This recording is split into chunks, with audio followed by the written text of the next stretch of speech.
Bismillahirrahmanirrahim. Assalamualaikum warahmatullahi wabarakatuh. Assalamualaikum warahmatullahi wabarakatuh. Ini kita kadang itikaf, itikaf itu kadang kan kerja hanya semalam aja Ustaz.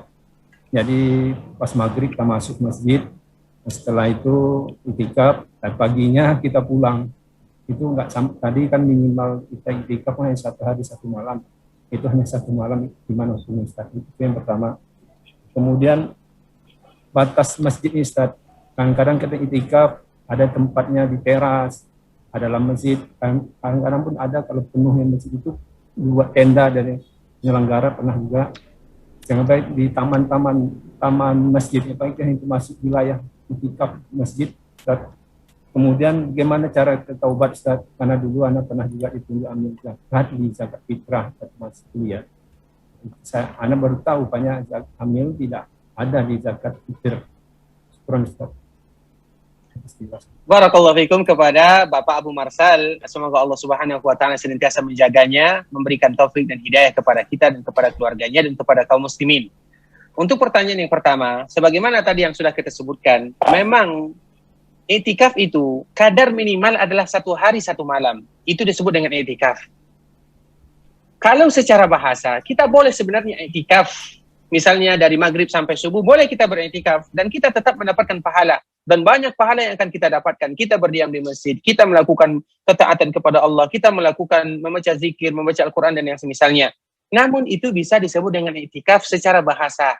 Namun secara syariat, karena memang tidak pernah kita melihat contoh, apakah Nabi pernah melakukan, atau sahabat pernah melakukan, ataupun ulama-ulama, yang kurang daripada 1 hari 1 malam.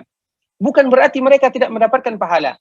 Namun yang kita inginkan adalah bagaimana kita mendapatkan pahala i'tikaf secara istilah itu sendiri. Karena istilah i'tikaf itu adalah istilah Al-Quran, istilah syariat.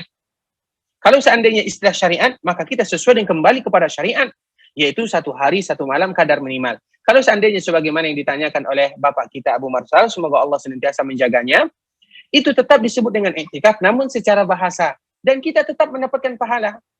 Jadi oleh karenanya, kalau seandainya kita tidak bisa beriktikaf 1 hari 1 malam, karena alasan pekerjaan, dan yang semisalnya ada kewajiban dan tanggung jawab, tidak menjadi masalah. Boleh bagi kita melaksanakan yang demikian, dan kita tetap mendapatkan pahala. Tentunya tidak sama dengan mereka yang beriktikaf secara syariat, karena itu lebih identik iktikaf secara bahasa, kita berdiam, kita beribadah di rumah Allah Subhanahu wa taala. Kemudian untuk pertanyaan yang kedua, i'tikaf ini di masjid. Bagaimana orang yang ada di teras masjid? Masjid itu ikhwatal Islam. Kalau masalah beriktikaf di teras, mereka yang beriktikaf kadang keluar teras, sebenarnya itu tidak menjadi masalah. Karena teras itu masih bagian daripada masjid. Teras itu masih bagian daripada masjid. Dan itu disebut dengan teras masjid.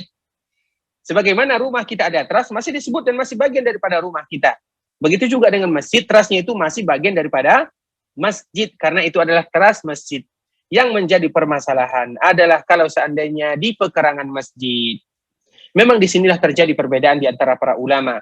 Kecuali keadaan-keadaan yang betul-betul tidak memungkinkan karena penuh sesak, karena banyak orang beriktikaf di sana. Maka kita berharap kepada Allah Subhanahu wa taala, karena itu masih pekarangan masjid.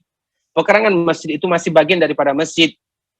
Sehingga ketika kita beriktikaf, maka boleh bagi kita keluar untuk beruduk, WC, hammam. Biasanya WC itu berada di luar masjid, sehingga kita keluar. Dan kita tidak dinamakan orang yang keluar dari masjid.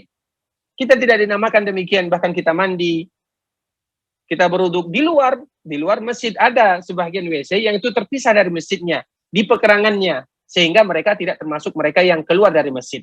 Walaupun di sini terjadi perbedaan para ulama, kecuali keadaan-keadaan darurat, seperti sudah penuh sesak, misalnya, dan yang semisalnya, maka tetap dihitung sebagai i'tikaf kalau itu masih berada di pekarangan masjid, walaupun itu mengkhilafi aula.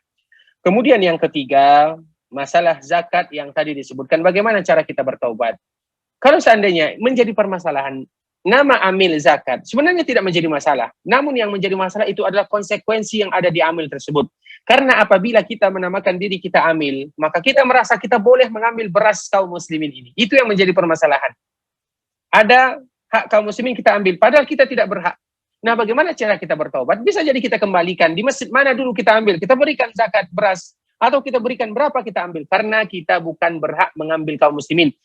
hak kaum muslimin, karena atau kecuali kita termasuk fakir dan miskin. Namun kalau seandainya tidak, kita mengembalikan dan kita bermohon kepada Allah Subhanahu wa taala agar Allah ampunkan dosa kita.